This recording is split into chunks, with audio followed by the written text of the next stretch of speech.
Welcome to Backlog Journal, a series where I document games I've been playing both new and old. This being the first episode, I'll simply be covering some games that I've been playing this year. This has been quite a busy year for me, so I'll just start at the beginning with January and the highly anticipated release of that month, Pokemon Legends Arceus.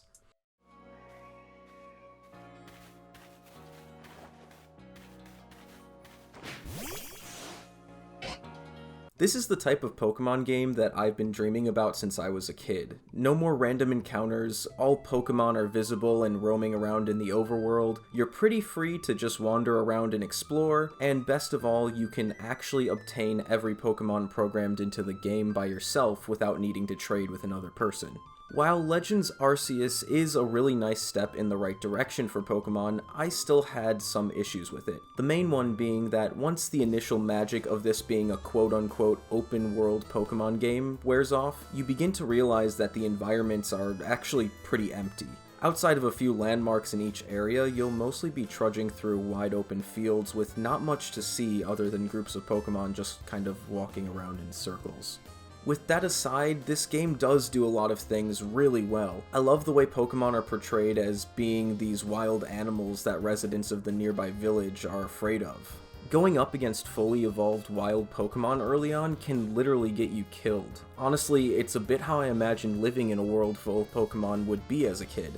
I remember thinking about how terrified I would be if I encountered something like an Onix in real life, so I think it's really cool that they actually made a game where Pokemon can be territorial and attack the player for disturbing them, kind of mimicking the behavior of real-life animals. Also, being able to catch Pokemon by sneaking up on them and actually throwing Pokeballs was so much fun, and it was just one of the many new features that adds a new depth to the series that just really wasn't there before. Even just letting your team out of their Pokeballs and watching them hang out is so great. Being able to interact with your Pokemon outside of battles like this really helped create more of an attachment between me and my Pokemon that I just don't feel when I'm playing the older games in the series. There's a lot of really good stuff here that I'd be happy to see built upon in future games, so hopefully the Pokemon Company doesn't end up completely abandoning this new take on the formula. Once I had my fill of Pokemon, I kind of struggled to find a game that could hold my attention. I was just playing a lot of random stuff, including some Japanese GameCube games that I talked about in my previous video for the latter half of February and into early March. From there, I got some use out of the Nintendo Switch Online N64 service. I know the emulation isn't perfect, and I've even gone on record saying I prefer the fuzzy standard definition look of Nintendo 64 games running on original hardware, but I have to admit it is really nice being able to play some of my favorite games of all time in handheld mode while laying in bed. That reason alone, honestly, makes this service worth it for me. Leading up to the launch of Kirby and the Forgotten Land, I played a decent chunk of Kirby's Dreamland 3 on Switch. I've always wanted to give this game a try. I love its cute coloring book art style. It really sets this game apart from everything else that was on the Super Nintendo. It was a nice relaxing title to play a few levels of every day after work while I was waiting for the next big Kirby game. When Forgotten Land did finally arrive in the mail, I was hooked immediately. The Kirby formula lends itself perfectly to 3D, and I still can't believe it took them this long to do it, but it was definitely worth the wait. This is by far the most fun I've ever had with a Kirby game, probably since Superstar Ultra on the DS.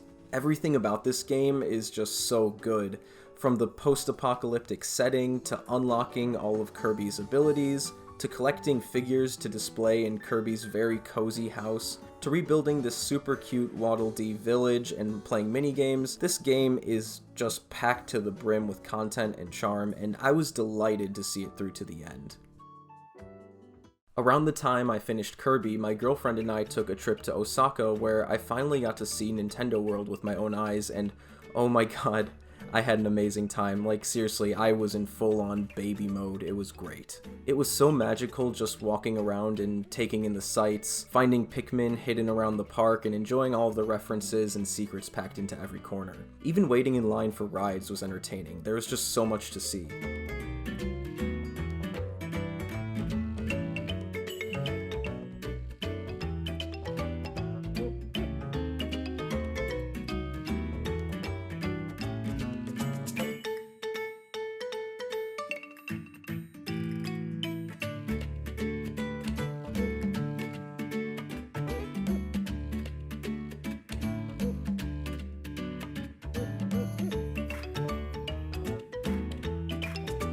It was really hard not to completely drain my bank account at the souvenir shops, but thankfully Nadia was there to help me control myself and remind me that I didn't need every piece of Chef Toad merchandise I came across. One part of the park that really resonated with me was eating at Toad's Cafe. It just had such a nice, cozy atmosphere, and I couldn't stop thinking about it, so when we got back from our trip, I decided I would make my own Mario-themed cafe in Animal Crossing, which led to me spending a few solid weeks checking in on my island every day and slowly making something out of the second floor of my house that I had left empty ever since I built it roughly 2 years ago now. And here's the finished product. It's not anything amazing, but I'm pretty proud of it.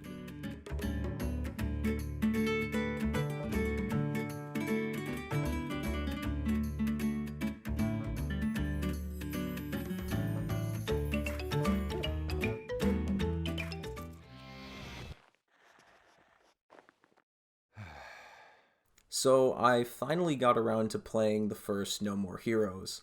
I had a great time with this game. I played through the Switch version with motion controls turned off, and I thought the way they handled using the analog sticks instead worked really well. I found Travis to be a really likable main character, and honestly, I just can't wait to play through the rest of the series. The writing, humor, and overall style of this game was so ahead of its time for 2007. Like, I honestly can't believe that game came out that long ago. I'm glad I played it when I did, though, because I feel like, my fully developed 25-year-old brain, in quotes, you can't see my quotes, but yeah, my fully developed 25-year-old brain was able to appreciate this fine work of art in its entirety in a way that my 10-year-old brain wouldn't have been able to comprehend. I know a lot of gamers out there don't have much patience. At least that's what Bishop, the dude at the video store, said.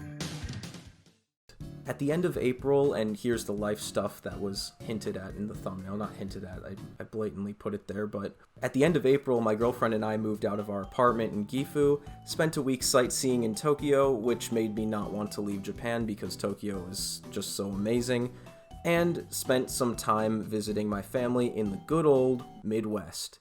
Yeehaw! Before coming out here to Australia, where I now currently live with, at the time of this recording, no money and no job, but we are figuring things out, and honestly, it's been fun because we have each other, and we love each other, and that's nice.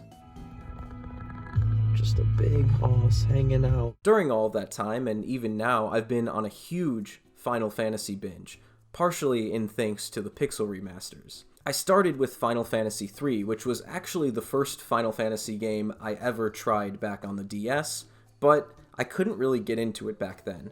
This time around, though, I was on a mission to beat it. On our 9-hour flight from Tokyo to LA, I went into, some sort of trance playing this game. I literally sat there on my phone the entire flight and got through a huge portion of the game, and some guy even approached me after we landed and was like, "Dude, I was watching you play Final Fantasy on your phone, the whole flight. That was awesome." And I was just like, "Oh, yeah, thanks." Because I hadn't slept in 24 hours, and I didn't really feel like pursuing any kind of conversation beyond that, So then I finished Final Fantasy III while we were at my parents' place, and moved on to Final Fantasy V, skipping 4 only because I've actually played through it twice before, once on the Super Nintendo, and then again on the GBA, so I wanted to move on to the one I had never played. And wow! 5 is great. I was always kind of intimidated by RPGs with job systems like this, where you have to level up jobs and equip different abilities and all that, but after finally trying Final Fantasy V, I realized that there really isn't a wrong way to play these types of games. I think I just felt overwhelmed by the job system because in the past, I used to watch all these Let's Plays where people would max out every job and learn every ability, and I felt like if I didn't play that way, the game would be too hard, and thankfully that just isn't true at all. The way I like to play is whenever I found a new weapon or piece of equipment that only a certain type of character could use, for example, say I'd found a really strong samurai sword, I would change my knight character to a samurai until I found better equipment for another job class that suited them. So I was constantly changing through job classes all the time whenever I found good equipment or a good spell or something like that. Anyway, I was really hooked on Final Fantasy V, which was great because I had way too much time to play it on our journey from Chicago to Perth, which consisted of 2 canceled flights, an unexpected night in LA, and more delays and standing in lines to get through security than I can count. It was just really awful. But during all of that, when I wasn't passed out on the floor of an airport, I was grinding away in Final Fantasy V, and I destroyed that final boss, and it felt so good when I finally did.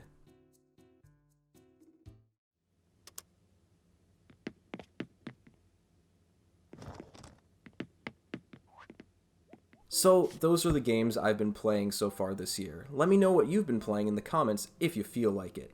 Other than that, stick around if you liked this because I want to try really hard to make Backlog Journal into a somewhat frequent ongoing series because it just feels good to write about this stuff, and I keep a journal on all of it anyway, like I said in my backlog video from a while ago. So this is just the video version of my journal. So hope you enjoyed. Thanks for watching. Take care, and I'll see you next time. Bye.